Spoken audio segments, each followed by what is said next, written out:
I do believe there is obviously de-dollarization, but not in the same way as I had imagined if they would have announced something. Now I think the big winner here is not the dollar and it's not the BRICS, but it's crypto. So regardless of which blockchain and what project, community is going to play a significant role in Web3 and has played a significant role. So really the decentralization has been a long journey, but I think it's contributed and grown tremendously, the resiliency and strength of the network. We're fascinating our company, what Stellar is doing for us and doing for the world and the economies and the streamlining of all these payments ecosystems. So I think, it's going to be a waved and tiered adoption, in my opinion. We still, as I mentioned, have over 9,000 banks. There is no law. And to date, nobody has been able to show that there is a law for the average American citizen working day in and day out to pay an income tax.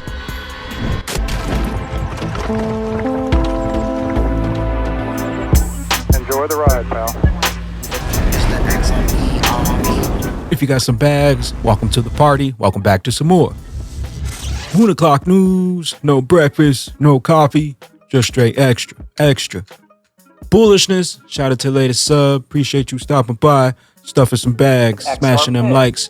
Go ahead, throw on those moon suits, throw on those pilot shades, buckle up, because the future's extra bullish. Let's go full speed, full throttle into the cryptoverse. We got the total global cryptocurrency market cap today at 1.13 trillion, down about 2.2% in the past 24 hours. We got BTC's dominance at 47%. Taking a look at XRP here in that number 5 spot, right around 52 cents, down 2.7 in the past 24. We got Stellar XLM right around 12 cents. BTC 27,000. ETH right around 1700. We got XDC sliding down to the number 45 spot, right around 6.5 cents in the green, 10%. We got Flare Networks here, 0.0136, Songbird 00587. We got a tweet from Ripple to kick things off. How is crypto reshaping payments? XRP. Leading use cases for financial institutions and enterprises include accepting payments in the form of crypto, enabling customers to make crypto payments, running on the XRP ledger, faster, cheaper, more efficient. We got Stuart Alderati. The SEC is getting battered in court. In our case, it's been proven wrong, been called hypocritical, lacking faith and allegiance to the law, fined for discovery abuses, and now another distinguished court saying it's arbitrary and capricious. That's a really big deal. Brand Garland House says, these are great outcomes and it feels like a summer of justice. It's sad that so many in the U.S. crypto community have to resort to the legal process to prove this SEC is out of control and consistently wrong on the facts and the law. XRP. We got that clarity. We got Ingrid, the currency BRICS is most likely going to be used. BRICS. Had they come out and said, we are planning a single currency for all of our members to trade with in the same way that the World Bank and the IMF, they demand and they trade in dollars and to a lesser extent in euros, that would have been such a powerful message to all of the global South as a way to kind of rally behind it. Now they have to say, okay, do we trust in do we trust in our own currency? Do we trust in Chinese currency? Do we trust in Brazilian? What currency are we going to use in this particular situation? And it becomes a lot more complex, a lot more of a slippery slope. As soon as they touch any of the G7 or the G14, then they're going to request either euros or dollars. So no, I think that they missed a massive opportunity to point their sort of compass in a specific direction. And yeah, from my perspective, it's going to be very, very slow going for the BRICS. I do believe there is obviously de-dollarization, but not in the same way as I had imagined if they would have announced something. Now I think the big winner here is not the dollar and it's not the BRICS, but it's crypto. XRP, hidden in plain sight. Flip that switch. Yeah, watch your guru, Justin. Congressman Warren Davidson calls to fire the SEC chair Gensler following Grayscale's win against the SEC. SEC 0, crypto community up 2. John Dean says, hey, Gary, how's that regulation by enforcement policy going for you? We got the evidence. Get those jumpsuits. Get those gel cells ready. Gary Bear, you still there? We got RippleX Dev explore the impact of developer communities and Web3 on the latest episode of Blockstars with Joe Katz. Everything we do with the community. We're just trying to be the face of the community members. We have things to say or things to do, and try to catalyze their energy. We got Blockstars with David Schwartz developing community in Web3. So regardless of which blockchain and what project, community is going to play a significant role in Web3 and has played a significant role in the development of blockchains, and it has shaped the success of projects. The unique characteristics of these communities has an impact on innovation, decentralization, and adoption, and you can't have decentralized governance without a community. Scott, how does the XRP Ledger's decentralized nature contribute to its resilience and security? And how does the XRP Ledger Foundation support and promote this decentralization? So really, in my mind, the security of the XRP Ledger and the resilience of the XRP Ledger are pretty much entirely based on its decentralization. There's other aspects that contribute to that, having, effective programmers working on it and reviewing the code. But really, the core security and resilience of the network is in the fact that there's hundreds of different nodes serving copies of the network all over the world. So even if one of my full history servers goes down, it's very, very easy. If somebody needed to query their account balance, they can just use a server provided by, Ripple, the XRP Ledger Foundation. The Commons are going to be running, I think, infrastructure here soon as well. So having that decentralization, you end up with something where there's really not a single point of failure. You might have times when an exchange goes offline because their infrastructure is offline, but that doesn't mean that anyone using the ledger is really impacted outside of just those exchange users. Anyone else can still use other servers or other nodes to submit transactions and engage with the ledger. So really, the decentralization has been a long journey, but I think it's contributed and grown tremendously, the resiliency and strength of the network. XRP, more decentralized over time, faster, cheaper, more efficient, no more middleman. Send money anywhere around the world instantly. 3 seconds, 3, 2, 1. It's already there. We got Danielle Dixon speaking on the grayscale ruling. It's another major step forward for digital assets in the U.S. Innovators, builders, consumers will soon have a greater access to the digital assets. This is a win for everyone creating novel solutions to the world's technological problems and readily points to the need for a strong, clear legislative framework. With this ruling as reason for celebration, we continue to look forward to the work of the Congress and policymakers in establishing rules for our crypto ecosystem. Speaking of Stellar Org unlock human potential with the PMI's America's Gaston Pereira at Meridian 2023. I think it's all about helping people unleash their potential by really mentoring, helping them understand the universe of that particular company or the industry, and actually helping them walk through the path of different opportunities within that company. I'm amazed at the potential that is networking and the learning that you actually see from the panel. So I look actually to the same experience in Madrid, actually meeting more people.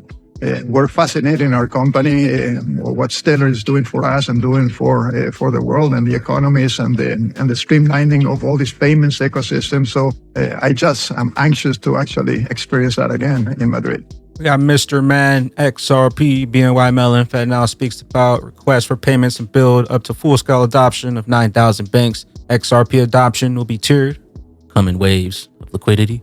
Okay, so, we can't enjoy a thing for what it is. So the obvious follow-up question is, we need to know what's next. So, talk a bit about your expectations of what you see sort of to come when it comes to the functionality of FedNow. Absolutely. So, it started with, credit transfer, receive, a couple banks doing send. We were sending a couple credits. We did, as I mentioned, a couple requests for payments to a new endpoint that's on the FedNow network, which was great to see, to build that capability out. But I think across both networks, right, we're still early in both of the networks being used primarily as a credit transfer system. So, right, all the banks at a minimum or credit transfer receive endpoints. There's a few banks between both networks that are sending credits. So hopefully that continues to grow and we see more traffic and more use cases being sent. But there's even fewer banks that are actually doing requests for payments in production, using it for things like e-bills or e-invoices, or even using a request for payment to underpin use cases like e-commerce and point of sale, right, in the future, right? And then using that technology to provide instant payments to something that can be a nice alternative to other options in the market.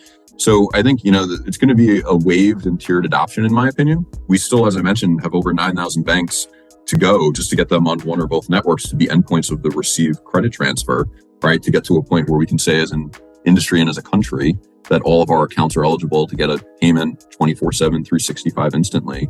That alone is a pretty steep mountain to climb, but we're going to get there gradually through working a lot of the TPSPs and bankers, banks, and technology providers. What I think is going to be really great is once we actually start getting more adoption on the request for payment side, right? When we start seeing a lot of the banks, especially the ones that are the retail banks owning the consumer experience, roll that capability out, because that's when it kind of really touches people in their day-to-day lives, right? You can get an email on their phone, you can make a payment, you can control your cash flow, you can really manage that liquidity, and it actually gives the account holder more access and control over their fund. Got QuadJax XRP. This has to be the worst cryptocurrency ever. You guys keep building utility and partnering with real world businesses. Why are these nerds like this? New casino coin partner, spotlight blogs, newsletters are coming for the following: casino coin, XRP ledger. Got the Illuminati bot, the IRS income tax hoax. There's absolutely no law requiring citizens to file income tax. There is no law. And to date, nobody has been able to show that there is a law for the average American citizen working day in and day out to pay an income tax. But We the People Foundation for Constitutional Education put a full-page ad in the USA Today on July 7th, 2000. And within the body of that ad was a $50,000 challenge for anyone that could show the law. And to me, $50,000 is a lot of money. So I went after that and did the research based on the fact that I thought, let's put this baby to bed. I'm hearing all these rumors. I'm going to kill two birds with one stone. I'll answer these people's questions that are asking me, and then I'll win this $50,000. And, based on the research that I did throughout the year 2000, and that I'm still doing, I have not found that law. I've asked Congress. We've asked a lot of people in the IRS commissioners, helpers. They can't answer, because if they answer, the American people are going to know that this whole thing is a fraud. There is Panos. Today we're going to talk about the importance of on-chain liquidity and why everyone should participate in the upcoming XRP Ledger AMM XLS 30. I'll leave this thread down below. It's a pretty long thread if you want to dive into it, but it says why you should participate in the AMM. You may have heard of the impermanent loss risk that may turn you away. Let me explain why the impermanent loss is misunderstood, and that's not always a bad thing. Permanent loss doesn't have to be perceived as a loss. It can be part of your strategy. Permanent loss occurs as a result of token rebalancing by the AMM as the price of the tokens in the LP position diverge from their starting ratio to each other. Therefore, impermanent loss is a bad term and should be probably renamed to something like the rebalancing effect. And he says to close, and to make this even better, the XRP Ledger AMM's unique continuous auction mechanism will compensate LPs through the distribution of winning bids amount for each AMM pool, mitigating even further impermanent loss exposure. It's becoming more clear that the AMMs are the future of trading, and the market size and yield potentially are only going to increase. Liquidity is continuing to migrate from centralized exchanges to decentralized exchanges, which marks the start of a new paradigm in the world of finance. We had Dark Defender. If you think XRP will stay under $1 for a long period, just think again. Don't get left behind. We got Kevin Cage, a great thread on Casper. The only layer 1 blockchain to enable the debugging of live composable smart contracts on mainnet, which give enterprises the more control and increases the utility of public blockchain infrastructure. The only blockchain that enables upgradable smart contracts by design, Casper. And we got Chad Steinberger. Is it starting to sink in yet? The Phoenix is about to be born. XRP. Stellar. XRP Build says the magazine is also from 1988. Cryptic X says, you know what else is from 1988? David Schwartz's patent on distributed ledger technology. Know what you hold? We got Brett Hill. Now we relax. XRP community. If you know, you know. Eyes on the prize. DAC. Keep loading up while you still have some time. We got XRP LeBroccoli. May September shine like gold on December. May 5th. September 9th. December 12th. 589. NYC September 29th, New York City XRP community, we beat the SEC. May September, shine like gold. On December, the longer they take, the higher we climb. On that XRP rich list, where will you be? Where will you fall? When XRP's true price finally gets unlocked and the regulation jar molasses finally breaks open.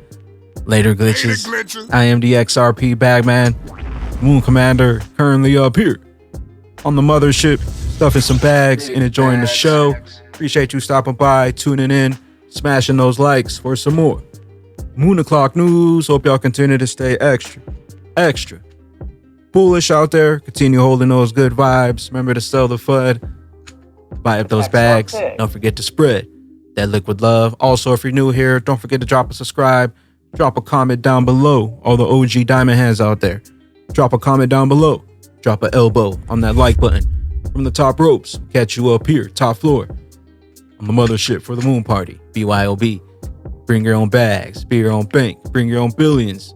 Peace out, crypto ghost. XRP now, which is going to be a bridge currency that the bankers are using very quietly. They're not telling you about this. With XRP now, which is going to be a bridge currency that the bankers are using very quietly. They're not telling you about this. You need my utility bridge to get to the side. Using Ethereum, using Bitcoin. They get the fees, the government lied to keep you distracted. They wanted you wrecked, cause they know what's coming, but we know it too. So we ISOing up, triple the X to the D to C. XRP is call what you want. Stellar, Lumens, rockets booming. A little iota, there's not no advice, and I'm not no advisor, but follow my path. Hedera hash graph, back in the cast, but maybe goes faster. Greatest